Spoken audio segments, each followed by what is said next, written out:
کہ یہ لوگ جو کوشش ساری کی جا رہی ہے تحریک انصاف کو ہٹانے کی، وہ انہی لوگوں کو تو واپس لانے کی کوشش کی جا رہی ہے۔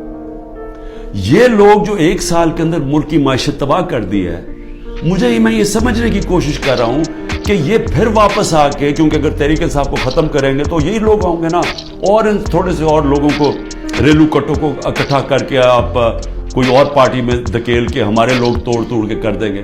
تو چلیں یہی سوچ لیں کہ تحریک انصاف ختم ہو گئی تو پھر یہی لوگ واپس آئیں گے۔ میرا سوال یہ ہے کہ یہ لوگ آ کے پھر کیا کریں گے؟ کہ اگر انہوں نے 1 سال میں ہماری معیشت کا بیڑا غرق کر کے رکھ دیا ہے، خود تو ان کو فرق ہی نہیں پڑا۔ یاد رکھیں ان کے پیسے ملک سے باہر پڑے ہیں، ان کے ڈالروں میں پیسے باہر پڑے ہوئے ہیں۔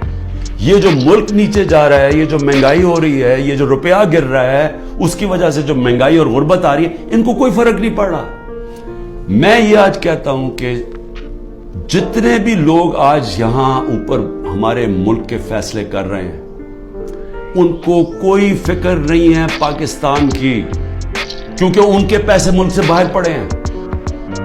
اگر ان کے ملک سے باہر پیسے پڑے ہیں، ان کو کوئی فرق نہیں پڑ رہا۔ ان کو جب وقت آئے گا، مشکل وقت آیا، میں آج آپ کو لکھ کے دے رہا ہوں، ان سب نے ملک سے باہر بھاگ جانا ہے۔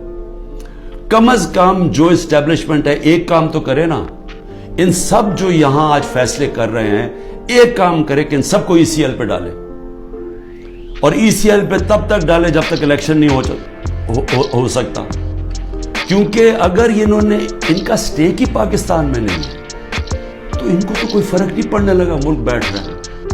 ان کو تو، ان کے جب ڈالرز میں پیسے پڑے ہیں، روپیہ گر رہے ہیں، ان کی تو دولت کو کوئی فرق نہیں پڑ رہا، لیکن پاکستانی تباہی کی طرف جا رہے ہیں۔